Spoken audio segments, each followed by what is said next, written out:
Bon, bien le bonjour à tous. J'espère que vous allez bien. J'espère que tout se passe bien pour vous. Alors, on va continuer nos lectures, hein, nos études pour essayer de capter les messages qu'il y a pour nous dans les écrits, ce qui serait la plus grande aubaine qu'on puisse avoir, hein, d'accord?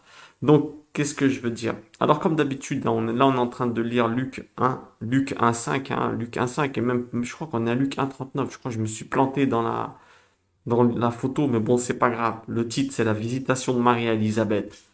Qu'est-ce que c'est que cette histoire? On a Marie qui va visiter Élisabeth, l'ange est venu, il lui a annoncé, tu vas avoir un enfant qui va s'appeler Yeshua, le Christ, hein, d'accord?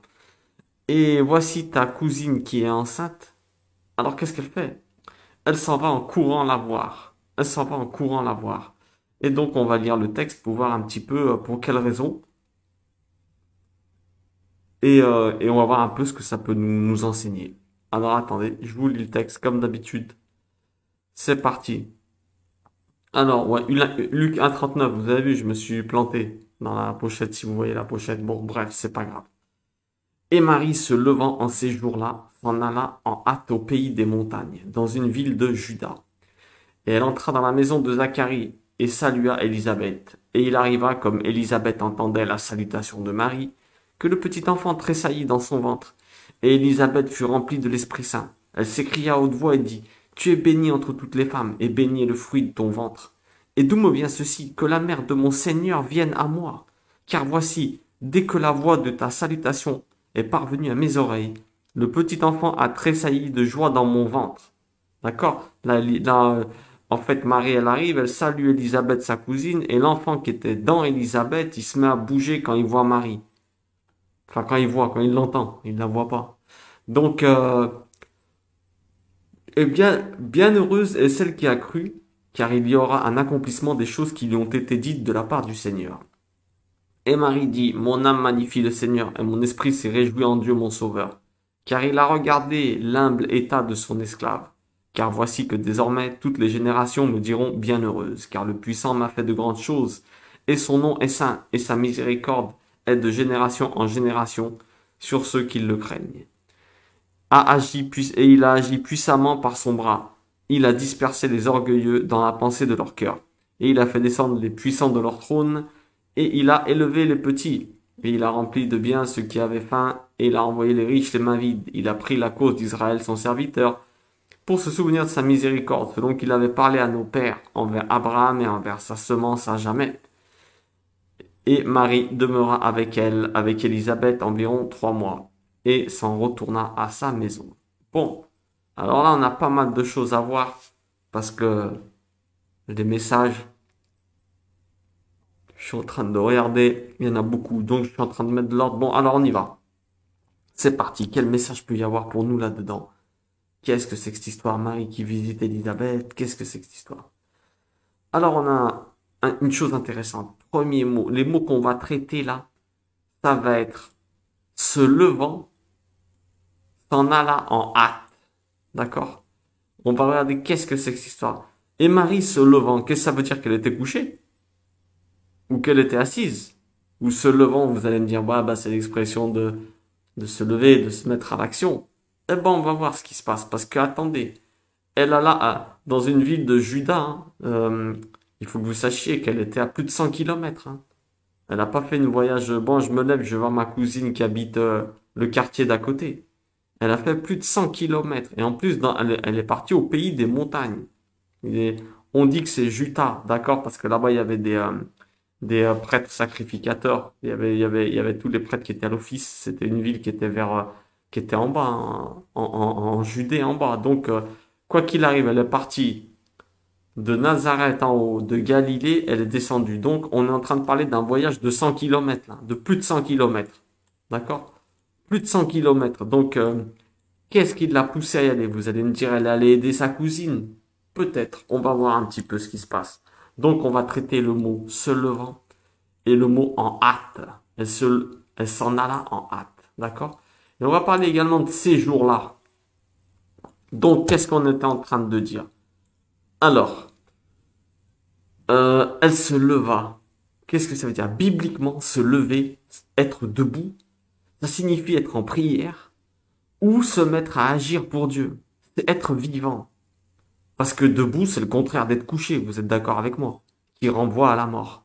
Donc quand tu te mets debout, quand tu te lèves, c'est que tu choisis de te mettre à l'action et de marcher dans les voies que Dieu t'indique. En fait, Marie, elle sait très bien que les promesses divines, elles peuvent se réaliser que si tu te mets à l'action. Dieu peut t'inspirer des milliards de choses à l'intérieur de toi. Parce que il y en a qui disent j'ai entendu Dieu. Oui, il y en a peut-être qui entendent Dieu, ça je sais pas. Peut-être qu'ils ont cette chance de l'entendre dans les oreilles. Je sais pas comment ça se passe à l'intérieur d'eux. Mais la plupart du temps, Dieu va te parler par ta conscience à l'intérieur. Donc toi, à ce moment-là, quand tu as une inspiration, eh ben, il va falloir te mettre à l'action. La seule manière d'arriver à réussir le projet et l'inspiration que Dieu te met à l'intérieur de toi, eh ben, ça va être de te bouger. Dieu ne peut pas te donner quelque chose comme ça chez toi qui te tombe d'un coup. Enfin si, mais toi, il va falloir que tu te mettes à l'action derrière. Et je vais vous expliquer pourquoi. Parce que il respecte ton libre arbitre. Il peut pas tout te donner. Vous voyez ce que je veux dire? Sinon, c'est te forcer. C'est pas juste. Vous comprenez ce que je veux dire? Tu dois avoir ta part de choses à faire. Tu fais les 50, écoutez bien cette phrase parce que je vais vous la répéter, il faut bien la comprendre. Dans la vie, tu pourras pas faire 100% des situations. D'accord?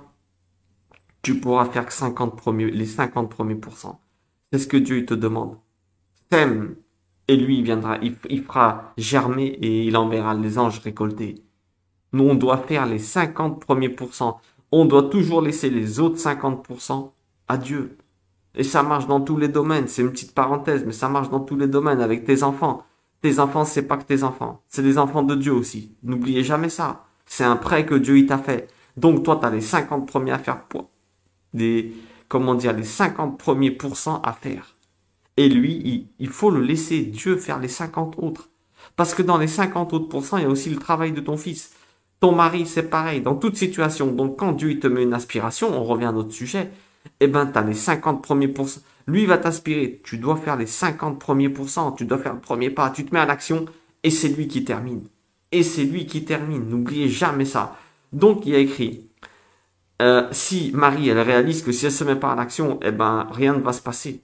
L'ange, il lui a dit, oui, tu vas avoir un enfant dans ton ventre, ta cousine, elle est de l'autre côté, là-bas enceinte.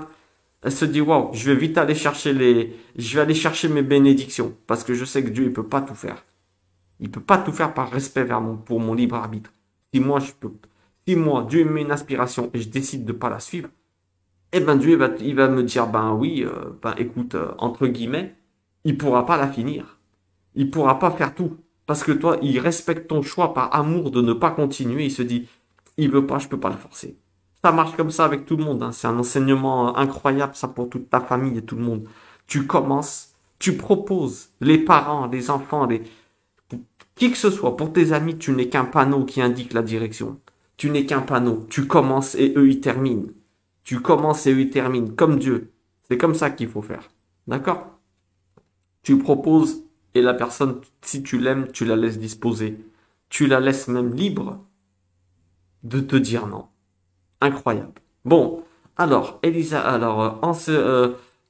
et Marie se levant en ce jour-là, se lever. Attention, en grec, le mot grec anistémie, ça veut dire ressusciter aussi. Waouh! Marie, elle ressuscite. Qu'est-ce que c'est que cette histoire? Bah, tellement elle était contente. Elle était en état de mort mentale. Qu'est-ce que ça veut dire? Avant que l'ange y vienne la voir, c'était une jeune fille qui était dans la Torah, dans les études. Attention, elle étudiait le judaïsme, hein, ne croyez pas que c'était une chrétienne. Il y en a, ils peuvent croire que... Non, Marie était dans le judaïsme. Le Christ était dans le judaïsme. Attention, il n'y a pas de christianisme là. C'est venu beaucoup après. Le Christ n'a pas créé le christianisme. Attention, c'est venu après. Bon, bref, c'est pas le sujet. Ils étudiaient la Torah, c'est-à-dire l'enseignement. Quand on dit la Torah, c'est l'enseignement. C'est pas la religion des Juifs. Mais bon, même si eux, ils étaient juifs, hein. Bref, moi quand je dis la Torah, c'est l'enseignement, c'est la Bible complète, c'est pas que je fais un défaut de langage, mais bon, bref. Alors eux deux, ils étaient juifs, Marie, elle était juive, elle connaissait les écrits. Et qu'est-ce qui se passait? Eh ben, elle était moitié morte dans sa tête. Pourquoi elle était moitié morte? Ben, parce qu'elle attendait le Messie. Elle attendait le Messie. Et ils étaient mal, 400 ans de silence. Dieu n'avait pas envoyé de prophètes et ils étaient opprimés et les Hébreux ils recommençaient à être mal comme à l'époque d'Égypte. Vous voyez ce que je veux dire? Alors elle était en état de mort. Et c'est pour ça, il est dit, elle se leva, elle se met debout, le contraire couché, elle ressuscite en grec. Le terme se leva, il veut dire également ressusciter, tellement elle était contente, elle revient à la vie. Parce elle était soucieuse que le Messie n'arrivait pas. Vous comprenez? Et ça, c'est un truc qu'il faut que vous sachiez. C'est que normalement, nous, là, dans l'état où on n'est pas dans un état de mort. Mais la plus grande chose que tu dois être en train d'attendre, c'est le retour du Christ. Le retour du Messie. Qui revienne vite. Tu dois prier pour ça tous les jours. Tous les jours, reviens vite, reviens vite, reviens vite, pour que ça soit la fin. Pourquoi? Vous allez me dire, ouais, oh, mais attention, mais dès qu'il revient, il y a le jugement, il y a tout ça. Écoutez-moi bien ce que je vais vous dire. Oui, Dieu, dans sa patience, est en train d'attendre pour qu'un maximum de personnes se convertissent. Ça, on est d'accord. Il faut souhaiter qu'il y ait un maximum de gens qui se convertissent et qui, quand je dis convertissent, ça veut pas dire ils se convertissent et deviennent des religieux. Ça veut dire convertir, convertir, ça veut dire te retourner ta voie pour comprendre que tu as un Dieu au ciel. Que ton chemin, que tu n'es en location ici, là, en bas. Tu n'es qu'en location, tu n'es que de passage. Eh ben, c'est important de le comprendre. Donc, ce qu'on souhaite, c'est que le maximum de gens le comprennent et que ceux qui font des bêtises se repentent, qu'ils puissent partir avec Dieu quand ils finiront leur vie, qu'ils se fassent pas juger trop terriblement ceux qui ont fait des bêtises et tout le monde et que nous, qu'on fasse attention. Mais normalement, souhaiter le retour du Christ, c'est tous les jours que tu dois le demander. Tu vas me dire, ouais, mais s'il vient, ben, il y en a, ils vont être condamnés. Je sais. Mais il faut te dire une chose aussi. C'est qu'il y en a en ce moment, ils sont en train de souffrir. Nous, on est là en train d'étudier et de lire. Mais il y en a en ce moment, ils sont en train de mourir de faim. Il y en a en ce moment, ils sont mal, ils ont des maladies, ils ont des choses comme ça. D'ailleurs, on leur dédicace tous nos études, que nos études, elles créent des anges blancs qui les protègent et qui les soignent et qui intercèdent pour eux auprès de Dieu, qui disent, vous comprenez? D'accord. Mais il faut souhaiter le retour du Messie le plus vite possible parce qu'il y a de la souffrance. Il y a trop de souffrance en ce moment. Il y a tout. Il faut penser aux gens qui sont en souffrance. T'as pas le droit de vouloir comment te dire? Tu as le droit, on va dire. T'as le droit de dire oui, j'aimerais qu'un maximum se convertissent. Mais si vraiment on est comment dire, des vrais enfants de Dieu, on ne doit pas supporter qu'il y a des frères à nous qui souffrent. Toute personne est ton frère dans l'humanité. Toute personne est ton frère dans l'humanité. Mettons bien ça dans ton crâne. Ça veut dire que même le petit bébé en Afrique noire, toi t'es un blanc, un petit bébé en Afrique noire qui est en train de souffrir, je suis désolé, c'est ton frère dans l'humanité. Eh ben rien que pour lui, tu dois souhaiter le retour du Messie. Parce que dès que le Messie vient, c'est régler toutes ces histoires. Vous comprenez ce que je veux dire? Donc, on continue notre texte. Et Marie se levant en ces jours-là, attention, en ces jours-là, Éméra en grec, qu'est-ce que ça veut dire? Ce jour même, tout de suite là. En ces jours-là, ça peut vouloir dire certains jours, le lendemain, mais ça peut vouloir dire caf, tout de suite elle s'est levée. Ah ah, qu'est-ce que ça nous enseigne? Eh ben Marie, elle est partie tout de suite parce qu'elle sait que si on répond pas à une aspiration divine ou à un talent qu'il nous a donné, eh ben le plan de Dieu, il doit se faire. Alors si toi tu réponds pas, eh ben il sera certainement donné à un autre. Fais bien attention. Si Dieu te met une aspiration à l'intérieur de toi, hein, ça veut dire que dans le monde, il y a un besoin. Ça veut dire que toi, tu dois répondre à ce besoin. Que quelqu'un est en train d'attendre que toi, tu agisses. Je sais pas si vous comprenez l'importance. Tu es la réponse aux prières des autres, des fois. Vous comprenez ça? Ça, écrivez-le bien en gros dans votre frigo. Vous êtes la réponse aux prières des autres. Alors, si Dieu te met une aspiration, il te met un projet dans la tête, c'est qu'il y a un besoin quelque part. Alors, si tu ne le fais pas, si tu décides de rester dans ta zone de confort, comme on dit maintenant dans notre nouveau langage, hein, eh ben, qu'est-ce qui va se passer? Eh ben, ce plan de Dieu, il doit se faire parce qu'il y a, de l'autre côté, il y a un besoin. Alors, si toi, tu refuses de le faire, ou si tu as peur, ou si tu ne veux pas le faire, eh ben, désolé, c'est pas que Dieu, il t'aime pas, mais il va t'enlever cela pour le donner à un autre parce qu'il faut répondre aux besoins de l'autre côté. Vous comprenez? Alors, Marie, ce jour-là, mais là, direct, elle se lève, cache, elle y va, elle se dit, j'ai le charisme, je suis capable de le faire. Marie, Myriam, c'est des femmes qui ont du charisme, les maris, d'accord? Ça veut dire l'effronter, ça veut dire la bénir. C'est quelqu'un qui est... attention, Marie, il faut pas avoir une image de Marie. Il faut pas avoir une image que les personnages bibliques, c'était des... Oh, des tendres et des... Non, c'était des gens justes, gentils, bons. Ils avaient du cœur. Mais c'était des gens qui avaient du charisme, croyez-moi. C'était des gens qui avaient du charisme. Et s'il y avait une injustice, il le disait, tu peux le dire, qui que tu sois, même si t'as pas le don de la parole ou t'es pas trop charismatique ou non, tu peux le dire. S'il te plaît, ce que tu fais, c'est pas bien. Avec toute ta gentillesse. Il faut dire, on est là pour ça. Si, si le croyant est une victime, si nous on est des victimes, des gens qui, oh mais oui, on se tait, eh ben on fait pas notre boulot. Pourquoi? Parce que notre boulot c'est être des témoins. Et une victime dans la vie, personne l'écoute. Au contraire, il se moque d'elle. Donc nous, on se doit d'avoir, je dis pas d'être un orgueilleux, d'être un d'ailleurs, moi j'aimerais être plus doux. Je travaille sur ma douceur et j'aimerais finir en étant quelqu'un de vraiment très doux. Mais il faut être juste. C'est très important. Alors Marie, en fait, elle part pas vérifier les dires de l'ange. Il y en a, ils peuvent se dire, ouais, mais en fait, l'ange, il est venu. Elle s'est dit, attends, qu'est-ce que tu me racontes? Je vais avoir un enfant comme ça, là? Et il dit, oui, et ta cousine, enfin ta cousine, non, ta parente, on n'est pas sûr que c'est sa cousine, faites bien attention. Ta parente Elisabeth, eh ben, elle va avoir un enfant. Alors il y en a, ils peuvent se dire, bah tiens, Elisabeth, à l'âge qu'elle a, je vais aller vérifier si cet ange, il dit la vérité ou si c'est un envoyé du diable. Eh ben, Marie, elle part pas vérifier les dires de l'ange. En fait, elle court partager sa joie. Qu'est-ce que je suis en train de dire? Elle court partager sa joie. Elle va vite soulager Elisabeth. Pourquoi? Parce qu'elle sait que Elisabeth, elle est comme elle. Elisabeth, elle est en train d'attendre le Messie et elle est mal dans sa peau. Ils sont mal dans leur peau, ces gens-là, comme Zacharie, on a lu dans l'étude d'avant. Ils sont en train de prier, ils sont dégoûtés, ils sont tristes. Le Messie, il n'est pas là, ils sont opprimés, ils se disent, mais comment ça se fait? Les 400 ans de silence, là, normalement, par rapport aux prophéties, ben, ils devraient arriver, vous voyez ce que je veux dire? Alors là, Marie, elle a une info, et qu'est-ce qu'elle fait? Elle va en courant dire à sa cousine pour la soulager. En courant, elle va en courant, en hâte.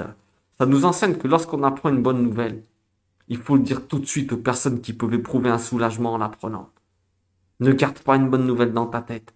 Dès que tu peux soulager quelqu'un de 5 minutes de tristesse ou de mal-être, il faut toujours éviter ne serait-ce qu'une seconde de souci à une personne. Ça revient à quoi en vérité? Eh ben, tu lui enlèves une seconde de préoccupation en compagnie du Satan. Pourquoi? Parce que le Satan, en vérité, quand t'es en souci, ben, c'est là où tu peux rien faire. Et quand t'es en souci, ben, tu peux pas travailler tes propres pensées, tes missions pour lesquelles Dieu t'a envoyé dans ce monde. T'es beaucoup moins efficace. Alors écoutez bien, si vous apprenez une bonne nouvelle, si vous faites quelque chose, allez vite l'annoncer le plus vite possible. Enlevez des gens dans leur tête d'avec le Satan, ne serait-ce qu'une seconde. Satan, hein, on n'attend pas, il s'attend à ce que tu répondes. Bah toi, tu y vas et tu annonces tout de suite, tu vas en hâte quand tu as une bonne nouvelle. C'est incroyable tout ce qu'elle nous enseigne, rien que ces deux premiers mots là, c'est incroyable. D'ailleurs, on veut vous dire une chose. Croissez, multipliez, ça vous rappelle rien? Eh ben, c'est les premiers mots, les premières choses que Dieu a demandé, que Dieu a conseillé, parce que Dieu n'est pas quelqu'un qui impose, à l'homme, quand, dans la Genèse, croissez et multipliez-vous. L'homme devait se multiplier. Ça veut dire avoir des enfants et croître à l'intérieur, croisser à l'intérieur de lui-même, élève-toi de potentiel et multiplie-toi sur la terre. Ben, c'est pourquoi le Satan il utilise certaines de nos situations négatives pour qu'on déprime et qu'on s'isole de manière à ce qu'on tombe dans l'inactivité. Ah, Marie, elle était là, tranquille, et d'un coup, l'ange il l'a toute chamboulée. Vous comprenez ce que je veux dire? On vit couché des fois. Eh ben, il faut se lever. Vous comprenez? Une personne inactive, elle peut pas être bien. Parce que l'humain, il est conçu pour être actif et créatif à l'image de Dieu. C'est à ça qu'on est à l'image de Dieu. Hein. C'est pas, et l'homme est à l'image de Dieu, c'est pas parce que tu as deux mains, deux bras, rien à voir. On parle d'intériorité. L'intériorité, à être actif, créatif. Dieu t'a donné cette capacité. En fait, les personnes qui se sentent tristes, seules et dépressives, je vous dis un secret, eh ben, elle peut améliorer son état en s'efforçant de rester active. Pourquoi? Parce qu'elle retourne à l'essence pour laquelle elle a été créée. Et ouais, c'est l'inactivité qui empire l'état des gens qui sont pas bien. En restant inactif, eh ben, on s'éloigne de notre vraie nature. T'es fait pour être actif. Une voiture, elle est faite pour rouler. Ça veut dire quoi? Des outils sont faits pour être utilisés. Ne les utilise pas, ils vont finir rouillés. Eh ben, nous, c'est pareil. Il faut donc rester actif toute notre vie. Parce que notre bien-être, il dépendra de notre activité mentale et physique. Quel que soit ton âge. Pourquoi? Parce que tant qu'on est sur cette terre, c'est que Dieu, il a des missions pour nous. N'oubliez jamais ça. En fait, comment dire, celui qui rencontre une aspiration divine, celui qui a une rencontre avec Dieu, qui a une idée d'un coup, qui lui vient, et il se met pas à l'action pour rendre meilleure la vie des autres et la sienne, eh ben, il n'a pas compris que la foi, eh ben, elle se mesure aux fruits. Ta foi, elle se mesure pas à dire je crois en Dieu, mais je fais rien. T'as vu, c'est comme si tu te maries avec quelqu'un. Je dis ouais, t'inquiète, hein, moi je t'aime, hein, mais tu fais rien pour ta femme ou ton mari. Rien à voir. La foi, la vraie foi, elle se mesure aux fruits, c'est-à-dire à tes actions. T'as déjà vu un professeur qui donne pas de nouveautés à ses élèves au fil du temps? Il te fait faire des additions. Eh non, la vie, elle est faite pour bouger, pour être actif. Hein? Dieu, il veut que tu progresses toujours. Si tu avances pas, tu peux pas progresser. Je vous dis une chose, hein. Dans notre vie, je m'adresse aux personnes qui croient que rien ne se passe, que les jours c'est la routine, etc. Peut-être, peut-être qu'en ce moment c'est la routine, je sais pas. Mais il faut la gérer la routine, parce que la routine ça n'existe pas dans la Bible. Dans la Torah, c'est totalement anti-Torah d'être dans la routine et la zone de confort, parce que t'es pas là pour ça, t'es là pour les autres. Donc tu dois constamment être en train d'apprendre, ne serait-ce que d'apprendre des choses nouvelles pour arriver à aider les autres. Vous comprenez ce que je suis en train de dire? On a tous un jour J. On a tous un moment où Dieu va venir nous donner une aspiration à l'intérieur de nous. Où il nous sort et il nous utilise. Il te met dans la tête de quelqu'un qui t'appelle. Tu as vu, il t'envoie une idée nouvelle. Tu sais, ça arrive, ça va arriver à tout le monde. Mais tout va dépendre de toi. Te mettre à l'action, je te dis tout de suite, c'est la meilleure manière de rompre la peur et le mal-être que tu es. Ça, la psychologie, elle le dit aussi. Te mettre à l'action, c'est la meilleure manière de rompre la peur. Oui, paraît-il que quand tu as peur de faire quelque chose, je crois que tu as 1 ou 2 secondes pour agir vite avant qu'après, ben, ta tête, elle arrive plus à, ton corps, il a trop peur. Moi, je vous dis, Marie, elle a tout compris, elle se lève tout de suite. Quand tu as peur, par exemple, il y en a quand ils vont à la piscine, eh ben, ils ont peur de sauter dans l'eau, elle est trop froide, saute direct. Plus t'attends, plus ça va être dur et plus t'auras peur. La vérité, bon, bien sûr, je parle si tu sais nager, hein, je suis pas en train de dire une bêtise, là. Hein. On parle de si t'as froid, on parle pas de si tu sais pas nager. Attention, si tu sais pas nager, va apprendre, c'est important. D'ailleurs, c'est au papa d'apprendre au fils, tout le temps. Petite parenthèse qu'on dit, hein, dans les études, c'est le papa qui doit apprendre à nager au fils. Ça, c'est intéressant, on en reparlera peut-être un jour.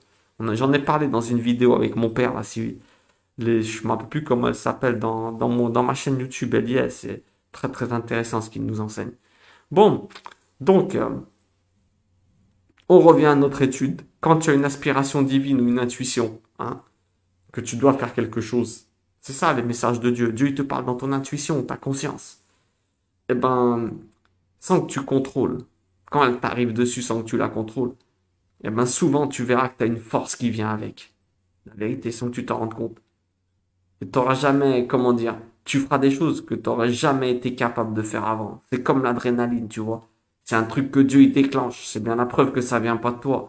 Si maintenant je te dis, vas-y, fais-moi une poussée d'adrénaline, tu peux pas. C'est bien la preuve que Dieu il te donne la force en même temps que l'événement. N'ayez pas peur.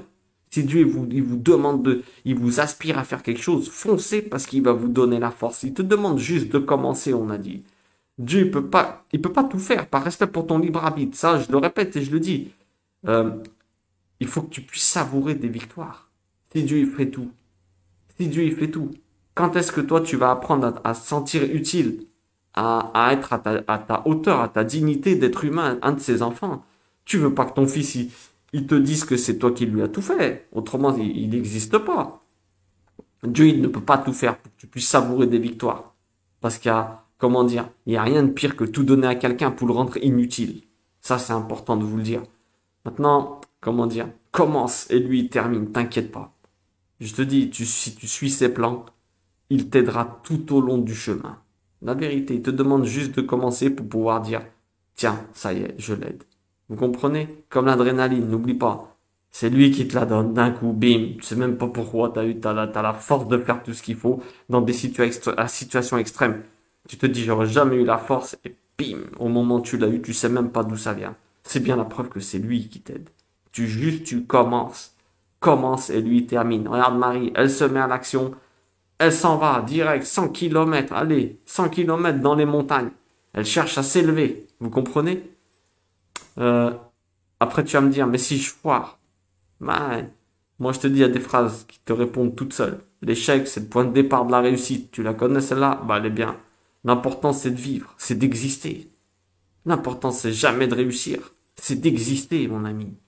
C'est d'être levé, pas couché. Non, il faut que vous sachiez que les personnes en fin de vie, ils ont fait des études. Eh ben, leur plus grand regret, c'est pas leurs échecs. Leur plus grand regret, elles vont toutes te le dire, et c'était incroyable le résultat des études. Ils disaient, le plus grand regret, ben, c'est de pas avoir essayé de vivre mes rêves. On regrette beaucoup plus ce qu'on n'a pas fait que ce qu'on a fait, nos échecs, je vous garantis. Maintenant, si tu veux de la création, hein, eh ben, si tu veux créer, il faut de l'action. T'as vu le mot, il le dit, hein, création. Création, c'est incroyable. Quoi qu'il arrive, Dieu, il va t'utiliser pour l'histoire du monde. Faut que vous sachiez une chose. Dieu, il va t'utiliser pour l'histoire du monde. Alors, à toi de choisir si t'es un acteur ou un figurant. Parce que personne n'est vivant pour rien. Et tout le monde fait part au film. Moi, je te dis, agis, ne t'inquiète pas. Dieu va te donner les outils et tu vas être son envoyé. Il s'occupe de lui. Il s'occupe de lui, de toute la réussite de ton projet. Occupe-toi et lui, il termine. D'accord? C'est très très important. N'oublie pas. La vie, elle est en constante évolution autour de toi. Tout le monde évolue, la nature, tout évolue. D'accord? Donc si toi, tu n'évolues pas, ben le train, il va partir. Et tu vas te sentir vite déclassé. C'est important. On revient à notre étude. Marie s'en alla en hâte, en hâte. Spoudé, ça veut dire sans paresse. Eh ben, ça veut dire quoi? Eh ben, qu'elle a fait un effort. Sans paresse, ça veut dire qu'elle a fait un effort pour bouger.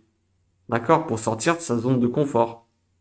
On suppose que Marie, elle s'est dirigée vers Hébron, on a dit, ou Juta. C'est des villes qui étaient, où il y avait des sacrificateurs. On peut voir ça dans Josué 21, si vous voulez faire un saut. Josué 21, 11. Ben, elle était à plus de 100 km, plus de 100 kilomètres de chez elle, hein. Donc, on peut dire que la zone de confort, là, elle s'est bagarrée contre, hein. Petit à petit, ben, qu'est-ce qui s'est passé? Il se passe que dans des espaces réduits, on se sent mieux. Mais on se limite aussi. On est d'accord, non? Pas de responsabilité, c'est mieux parce que pas de risque de se planter. Et pas de risque d'avoir encaissé un échec. L'humain, il est moins sensible à la douleur de ce qu'il connaît, hein, même s'il est mal, hein. Même s'il est mal, il est moins sensible, il a moins peur d'être là où il est, hein, par protection, hein. C'est le cerveau, en fait, il te protège. Ça, je rentre pas dans les détails, le thalamus, tout ça. Si vous voulez faire des études sur les zones de confort, allez la faire. Mais je vous résume, le cerveau, en fait, il veut, il te protège.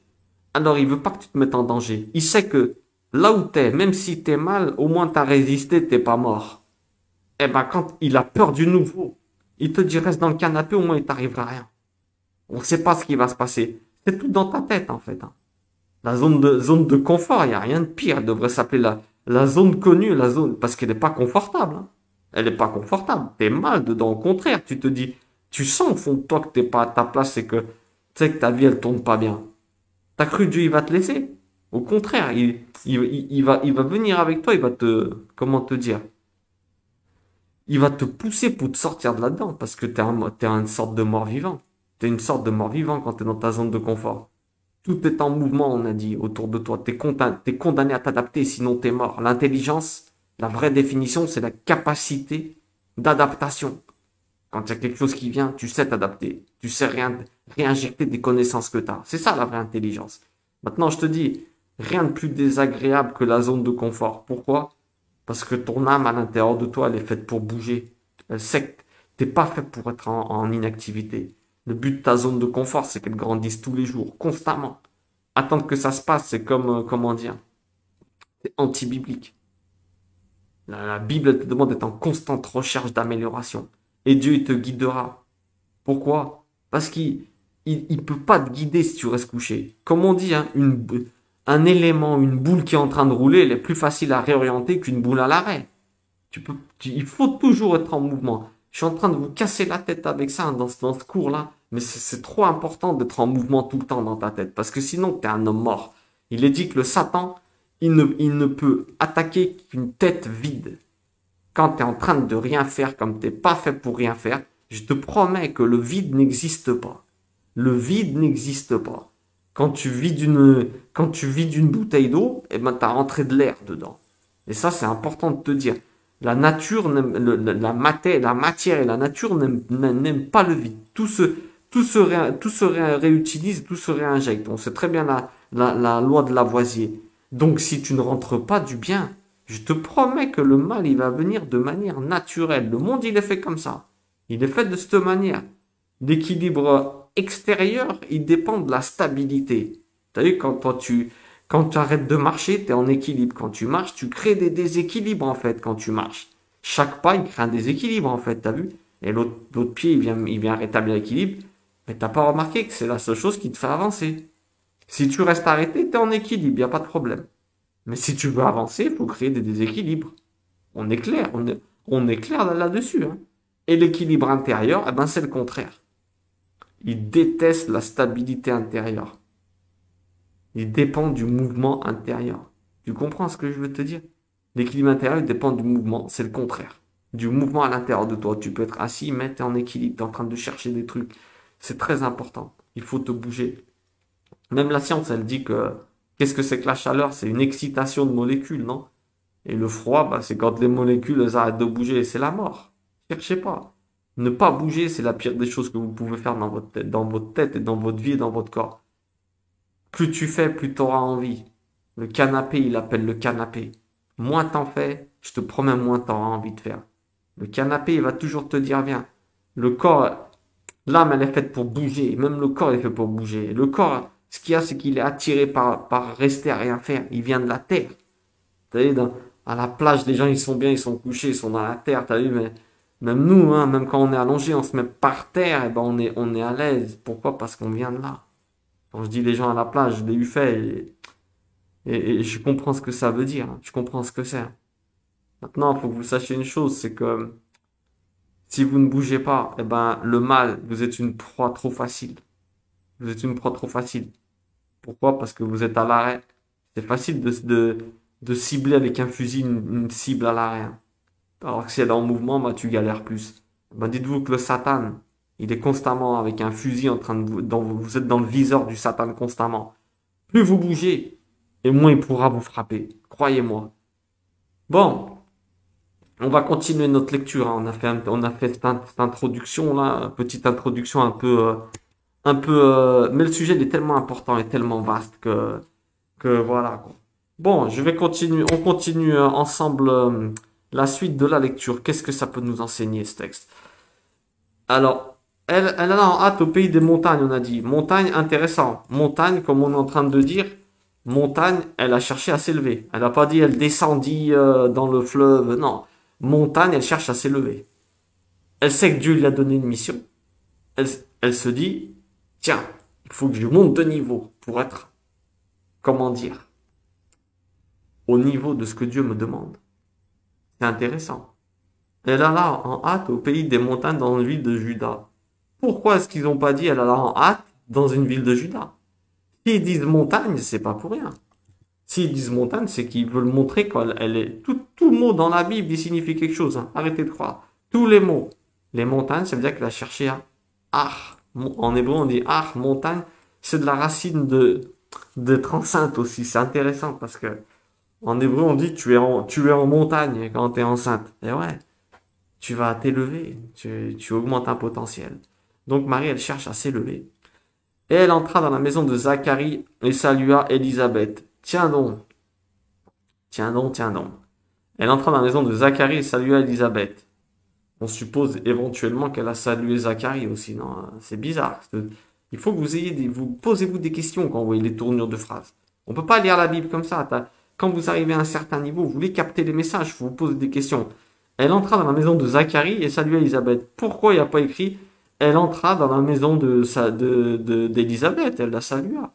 Qu'est-ce qu'il va faire là, Zacharie? Vous comprenez? C'est quand même bizarre ce genre de choses, non? Il faut vous poser des questions quand vous voyez des choses comme ça, là. Vous dites, tiens, c'est bizarre.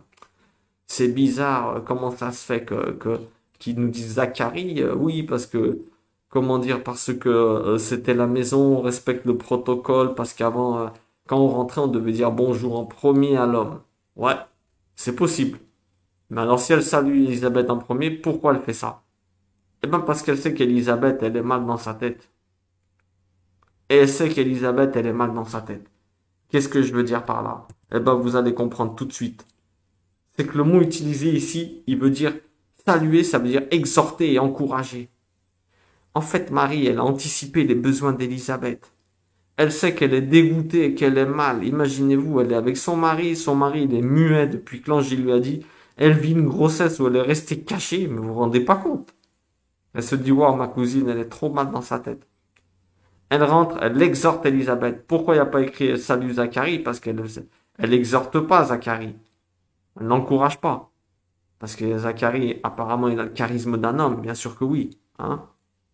Quand je dis le charisme d'un homme, ça veut pas dire que tous les hommes, ils ont du charisme ou que les femmes, elles en ont moins. Je suis en train de dire qu'une femme enceinte, elle est très sensible.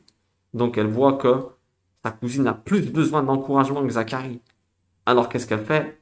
Elle laisse de côté le protocole. Elle se dit, tiens, elle salue certainement. Elle dit bonjour à Zacharie. Mais le terme saluer ici signifie qu'elle encourage Élisabeth. Elle anticipe son besoin. Ça veut dire quoi? Ça veut dire que elle a eu une visite de l'ange qui lui a dit ta cousine, elle est enceinte, elle est là-bas, 5e mois, bon bref. Eh ben, ça veut dire que si quelqu'un il a besoin, si tu sens que quelqu'un à l'intérieur de toi il a besoin d'aide, des fois Dieu peut te dire tiens, il y a longtemps que t'as pas parlé avec lui. D'un coup tu penses à quelqu'un, tu savais même pas pourquoi. Si tu as une intuition que quelqu'un, il y a longtemps que t'as pas parlé avec lui, lâche-lui un petit message. Va vérifier. Fais comme Marie, va voir. Si tu as eu un rêve d'une personne que ça fait longtemps que tu n'avais même pas pensé à elle, je parle pas d'un quelqu'un que tu as pensé à elle le lundi et tu rêves d'elle le soir. Mais si toi, Dieu, il te met quelqu'un à l'intérieur de ta tête, là, une vieille connaissance ou quelqu'un, ben, peut-être qu'il a peut-être besoin d'une parole encourageante, comme Marie, elle est en train d'encourager sa cousine. Ça veut dire quoi? Ça veut dire prends le temps de lui faire un petit message. De nos jours, faut arrêter de dire ouais, mais il habite loin ou la flemme. Non, tu prends ton téléphone, on a tous des téléphones. Un petit message, un petit signe, une petite parole encourageante, comme Marie l'a fait. D'accord? N'oublie pas que la meilleure manière de servir Dieu, c'est de s'occuper de ses enfants. Alors fais bien attention à ça. Bon, on continue. Et il arriva, comme Élisabeth entendait la salutation de Marie, salutation, on peut dire l'encouragement, hein, d'accord? La salutation de Marie, je vais enlever tout ce charabia là un peu, hein, que le petit enfant tressaillit dans son ventre, et Élisabeth fut remplie de l'Esprit Saint. Et elle s'écria à haute voix, tu es bénie entre les femmes, et béni est le fruit de ton ventre. Et d'où me vient ceci que la mère de mon Seigneur vienne à moi? Car voici, dès que la voix de ta salutation est parvenue dans mes oreilles, attention, c'est ça, c'est là qu'on va regarder. Dès que la voix de ta salutation est parvenue dans mes oreilles, le petit enfant a tressailli de joie dans mon ventre. Waouh! Alors là, le petit enfant a tressailli dans le ventre. Jean-Baptiste qui tressaille dans le ventre de sa mère, quand il entend la salutation de Marie, qu'est-ce que ça nous enseigne? Un enseignement incroyable. Mesdames, surtout à mesdames et messieurs, bah, tout le monde, hein. L'enfant, il entend dans le ventre de sa mère. Eh oui, la science le démontre. Pourquoi? Parce que le son, c'est une vibration. Ce qui sort de ta bouche, c'est une vibration des cordes vocales qui font que il y a un bruit. Tu souffles du vent de tes poumons, ça fait vibrer des cordes vocales, et cette vibration, eh ben, elle fait un son. Vous comprenez? Donc, qu'est-ce qui se passe? Ça veut dire que l'enfant dans le ventre de la maman, eh ben, il capte les vibrations. Je dis pas qu'il est en train d'entendre quand tu lui dis salut, salut cousin, comment va? Non, il t'entend pas. Mais il capte la vibration. Et qu'est-ce que ça veut dire? Ça veut dire qu'il capte la fréquence. Et qu'est-ce que ça veut dire? Bonne fréquence ou mauvaise fréquence? Ça veut dire que si c'est positif, il va sentir du bien. Il va capter du bien. Si c'est négatif, il va sentir du négatif. D'où l'importance pour les femmes enceintes de veiller à tout ce qu'elle va entendre autour d'elle. Elle doit se méfier des lieux qu'elle fréquente, de ce qu'elle entend à la télévision, des musiques, tout ce qu'il y a autour de toi. Ça émet les vibrations positives ou négatives. Et le petit enfant, eh ben, il entend tout. Il entend tout, tout, tout, tout. Et même ce que la mère, elle dit. Des paroles négatives. Il y en a qui, Dieu nous en préserve. Des paroles négatives, des vulgarités. Le petit, il est déjà dans le ventre. L'enfant, il capte les vibrations. Il capte toutes les vibrations des sons autour de lui. Et elle l'affecte dans sa structuration. Il est en train de se construire. Des cellules. Ça veut dire quoi? On sait que toutes les vibrations, elles impactent la matière. Vibration négative, construction négative du petit. Ça, c'est un message, mais toutes les femmes, elles devraient l'écouter, celui-là. Fais attention aux musiques que tu écoutes. Fais attention à tout ce que tu fais. Pourquoi? Parce que ton fils, il est en train de se construire. Tu es en train de l'écouter. Il est en train de se faire affecter. Vous comprenez? Si Jean est tressaille pour les choses bonnes qu'il entend, là. Il entend une salutation, un encouragement à sa mère. Il est content. Eh ben, c'est forcément que s'il tressaille pour les choses bonnes, eh ben, qu'il va se faire toucher négativement par les choses mauvaises. C'est de la logique, hein, c'est de la mathématique que je vous donne. Hein. Donc, faites bien attention. Quand une femme, elle est enceinte, même les maris, attention comment tu lui parles. Attention comment tu la traites. T'es en train de fracasser le petit. Parlez au petit, lisez-lui de la Torah.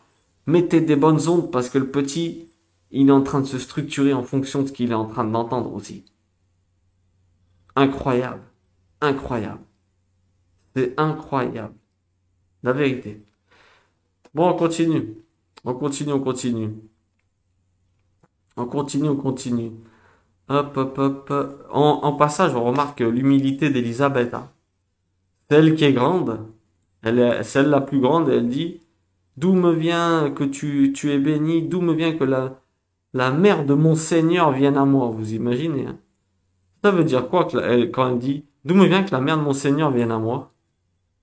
Il y a un truc qu'il faut qu'on comprenne là. C'est qu'Élisabeth, elle savait. Waouh! Elle savait que Marie, elle était enceinte. La mère de mon Seigneur. Elle savait déjà que Marie, elle allait avoir le petit.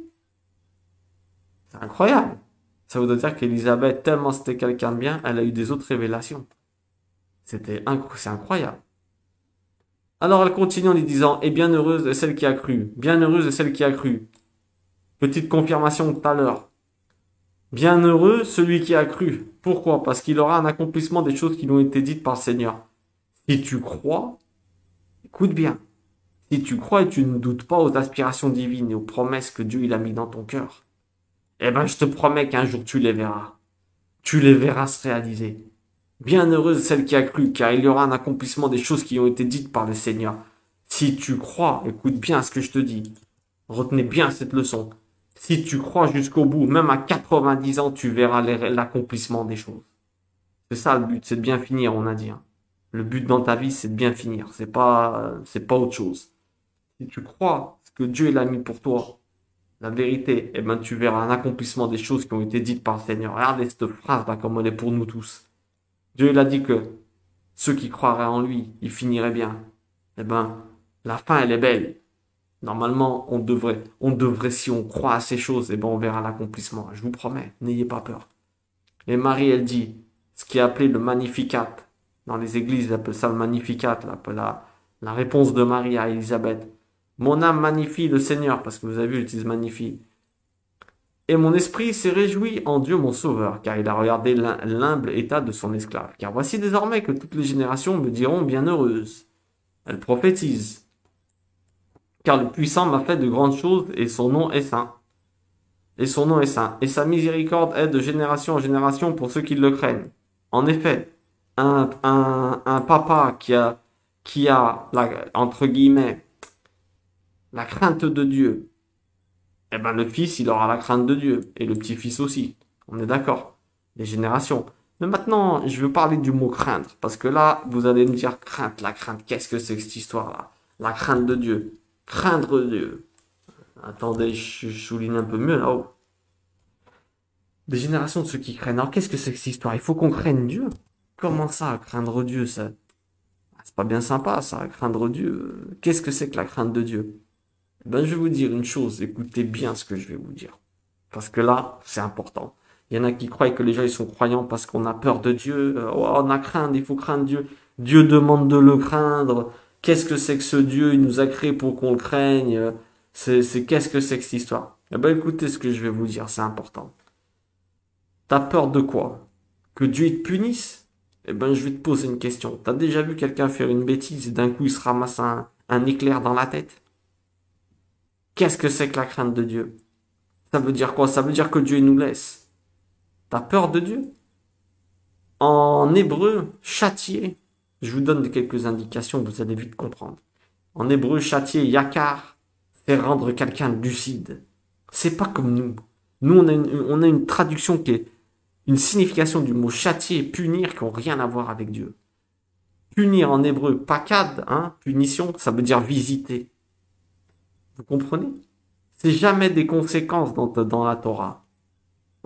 C'est des réparations. Parce que tu as rompu l'équilibre des plans de Dieu. Vous comprenez ce que je suis en train de dire? C'est jamais écrit le mot vengeance de Dieu dans la Bible. C'est écrit rétablir la justice. Et ça, mettez-vous bien ça dans la tête. C'est nous, on a mis une mauvaise interprétation.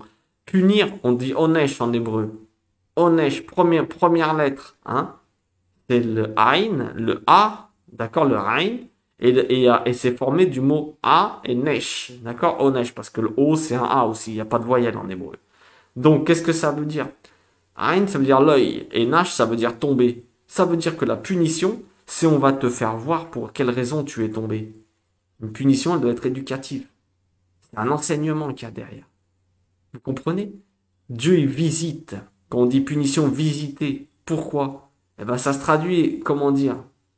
Ça veut dire que les gens, eh ben, ils te visitent ils te visitent pour te ramener. C'est très important, ça.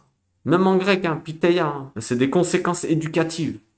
C'est des conséquences éducatives que l'enfant, il perçoit comme une douleur. Mais c'est pas une punition à coup de fouet. Ça veut dire une éducation, rien à voir avec. Il il va te conseiller, il va te ramener à une technique d'éducation que tu peux percevoir mauvaise. Hein, toi, tu peux avoir de la douleur, hein, mais le but c'est de te ramener. On n'est pas là pour te faire plaisir. Donc ça n'a rien à voir avec une punition comme nous on fait. Hein. Par exemple, je peux vous dire, supporter un châtiment de Dieu, bah, c'est comme supporter la conséquence négative de l'enseignement éducatif que Dieu est en train de nous donner. Dieu ne te demande pas d'avoir peur. En hébreu, on dit irat, avoir peur. Ira.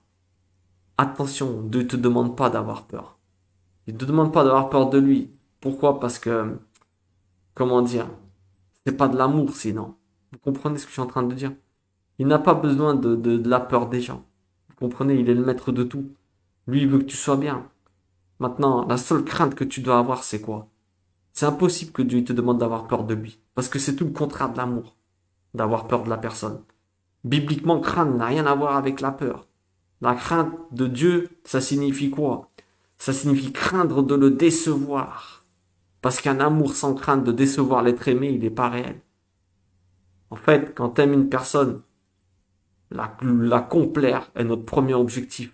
Et pas lui créer des désagréments. Ça veut dire que toi, normalement, tu dois toujours avoir peur de ne pas être à la hauteur de ses attentes. Tu dois toujours être dans le souci de te dire, je veux pas la décevoir. Voilà pourquoi Dieu, il demande pas d'avoir peur. Il veut notre amour, rien à voir. Il te dit de le craindre, mais dans ce sens-là. Crains de le décevoir. Parce que si tu crains de le décevoir, tu marcheras droit. Parce que lui, tout ce qu'il te demande, c'est droit. Si tu as un ami qui te donne tout, et toi, tu as peur de lui, qu'est-ce que ça veut dire? Ben, ça veut dire que c'est pas un ami. Ça veut dire que toi, t'es pas son vrai ami. En vérité, je vais te dire une chose. Si t'as un ami qui te donne tout, et ben toi, normalement, t'as peur de le décevoir. T'as peur de l'attrister. De pas être à la hauteur de ses cadeaux qu'il te fait. C'est ça la crainte de Dieu. C'est ça la crainte de Dieu. Vous comprenez? Maintenant, la seule chose que tu dois avoir peur, hein, eh ben, c'est de toi. C'est de chuter. De pas être à la hauteur. La seule crainte que tu dois avoir, c'est de rater la cible, entre guillemets, appelée péché dans nos langues. La seule peur que tu dois avoir, c'est de toi-même, de tes chutes. Vous comprenez? C'est toi qu'il faut avoir peur. Le mot craindre en hébreu, il envoie la notion d'avoir conscience que Dieu nous voit toujours. Le mot craindre en hébreu, il y a aussi irat, ça vient aussi oré, hein, et ben ça, c'est une notion de voir. Tu dois avoir Alors écoutez bien, la crainte que Dieu et la conscience que Dieu est tout le temps en train de te voir. Tu dois avoir peur de le décevoir, chaque fois, tout le temps, tout ce que tu es en train de faire. Craindre Dieu, ça signifie avoir conscience qu'il te voit constamment. Donc ça revient à te demander comment tu dois agir pour combler ses attentes, à tout moment, pour pas le décevoir dans chaque situation. Ça fonctionne pareil avec ta femme et tes enfants. Vous comprenez ce que je veux dire? L'amour sans crainte, c'est pas de l'amour. Si t'as pas peur de décevoir l'autre, c'est que tu l'aimes pas en vérité.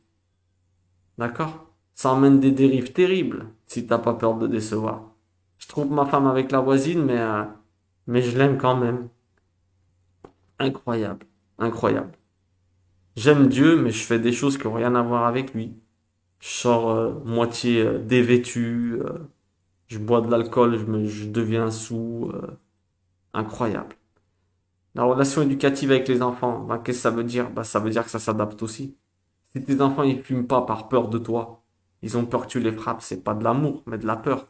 Et le jour où tu seras plus là, eh ben ils feront le mal qu'ils voulaient faire. Si ton fils ne fume pas par peur de que tu le frappes, c'est un échec éducatif.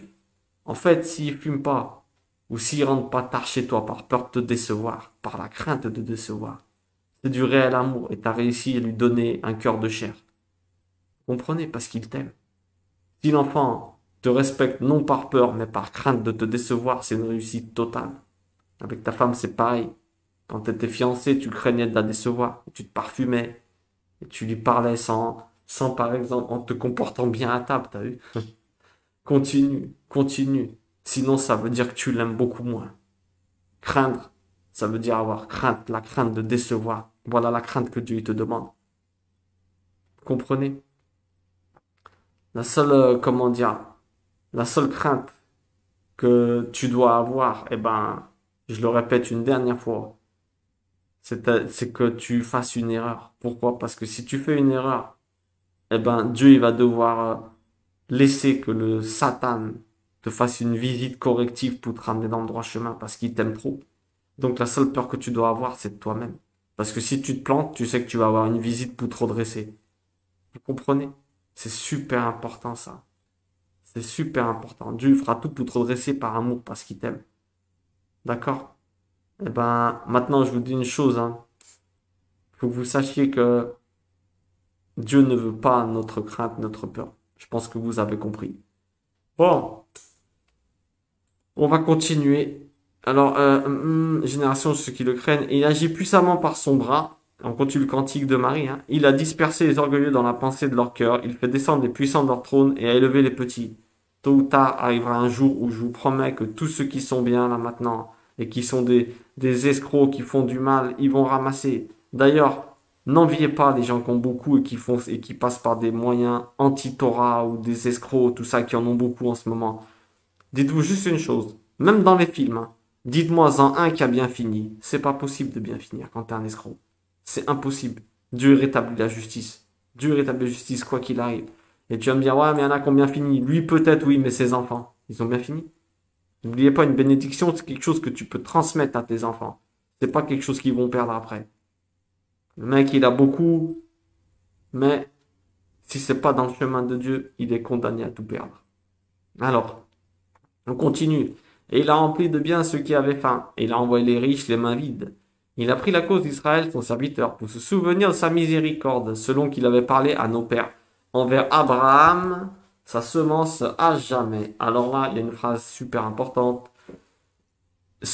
Pour se souvenir de sa miséricorde, Dieu se souvient de sa miséricorde, selon qu'il l'avait accordé à nos pères, envers Abraham et sa semence. Alors là, il faut que vous compreniez une chose, on en a déjà parlé, mais je vous le résume rapide. Euh, Écoutez bien, Marie, elle nous apprend que tout ce qu'on reçoit, à commencer par notre foi, nos bénédictions, nos talents, nos situations et nos dons, ils nous viennent par des mérites obtenus par nos ancêtres et pas par les nôtres. Réalise bien ça dans ta tête. Réalise bien ça et reviens vite dans l'humilité si tu crois que ça vient de toi. Ou tes mérites, t'as fait un truc, oh Dieu il te récompense. Non. Elle est en train de te dire, Dieu s'est souvenu de la miséricorde qu'il a donnée à nos pères. C'est nos pères, nos ancêtres qui étaient exceptionnels. Et par rapport à leur mérite, eh ben, on a tout ce qu'on a aujourd'hui. Nos talents, nos dons, nos situations et toutes nos bénédictions, elles viennent de nos ancêtres. T'es quelqu'un qui est un croyant, eh ben, tu devais avoir un grand-père qui était croyant. Et Dieu, il s'est dit, par le mérite de ce grand-père, tu auras un petit-fils qui sera croyant.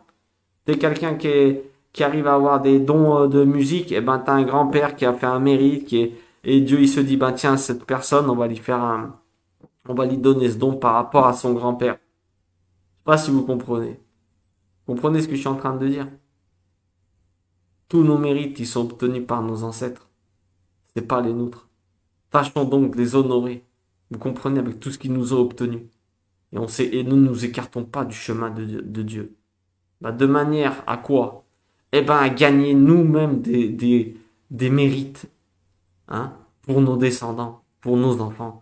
Tu peux acquérir des mérites, toi, pour tes petits-enfants. Il y en a vont dire, ouais, moi, mon fils, il m'écoute pas, c'est pas grave, ton petit-fils, il t'écoutera. N'oublie jamais que le petit-fils et le grand-père, ils sont super copains.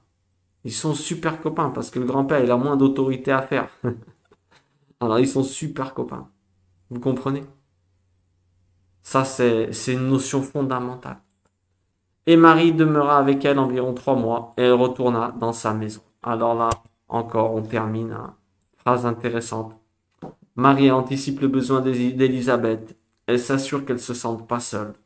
Elle reste avec elle jusqu'à la fin de l'accouchement. Vous avez vu, elle reste 3 mois. Elle est enceinte de 6 mois, elle reste 3 mois. Et qu'est-ce qui se passe? Ça nous enseigne que aider une personne, eh ben, c'est avant tout anticiper ses besoins, comme Marie elle a fait, elle est venue sans attendre qu'on l'appelle, l'assister, et ensuite la laisser tranquille, et la laisser quand on est sûr que tout ira bien. N'oubliez jamais, on est des plâtres, on n'est pas des prothèses. Tu dois aider de manière à rendre l'autre indépendant. L'autre ne doit jamais se sentir dépendant de toi. Là, Marie, elle allait jusqu'à la fin. Elle s'assurait, c'est bon, elle a plus besoin d'aide. Son mari va retrouver la parole. Elle a plus besoin. Parce qu'elle savait très bien que la femme a besoin de parler également. Hein. Alors elle s'est dit, une Marie qui parle pas, elle toute seule comme ça, c'est chaud quoi pour elle, vous comprenez? Donc elle s'est dit, je vais rester avec elle. Je plaisante un peu, mais bon, pour que vous voyez que elle reste jusqu'à la fin. Dès qu'elle s'assure qu'elle va bien, elle s'en va. Elle ne rend pas l'autre dépendante d'elle et rien de tout ça. Marie, c'est vraiment un personnage exceptionnel. Elle a anticipé, elle est venue avant qu'on l'appelle, et elle repart pour laisser l'autre se développer. Bah écoutez, hein, qu'est-ce que vous voulez que je vous dise? C'est un enseignement incroyable mais vrai. Incroyable mais vrai. Donc, je vous souhaite une bonne fin de journée. Je vous laisse méditer dessus. Il y a beaucoup d'autres interprétations, bien entendu. Ça, on le sait. Hein. Comme d'habitude, ça, on le sait. Mais déjà, d'ailleurs, je suis preneur. Hein. Si vous en avez d'autres, n'hésitez pas à me faire un petit signe. Je suis preneur de toute nouvelle interprétation. Parce que, comme je dis, comme on sait très bien, pas je dis, mais comme on sait très bien, on a tous une mission différente. Donc, qu'est-ce que ça veut dire? Ça veut dire que quand tu vas lire la Bible, Dieu il va t'éclairer en fonction de ta mission. Et comme c'est pas la mienne, et ben moi, si je lis, il va m'éclairer en fonction de la mienne. Bon, des fois, bien sûr, on va avoir la même interprétation. Mais il se peut que toi, tu captes des trucs que moi, non. Et il faut pas me dire parce que tu étudies depuis 30 ans, non. Un enfant, il peut te donner une leçon. Un oiseau qui passe, il fait un cri, de la manière dont il esquive un arbre, il peut te donner une leçon. Je sais pas si vous comprenez. Un petit, il peut venir, de la manière dont il traite son copain, il peut te donner une leçon. La sagesse n'a rien à voir avec l'intelligence. Je vous encourage à continuer à lire, à chercher, toujours. Tant que c'est pas anti-Torah et anti-écrit, vous pouvez continuer. Après, si ça, c'est ce que vous, c'est ce que vous pensez, c'est des choses qui sont à côté, faites bien attention. N'hésitez pas à partager avec des frères aussi, c'est important. Ok? Je vous souhaite une bonne fin de journée, que Dieu vous bénisse et surtout qu'il nous aide à être des maris, hein, à être des maris comme Marie elle a été, parce que croyez-moi que c'est un grand, grand, grand personnage. Que Dieu vous bénisse et à très, très vite, j'espère.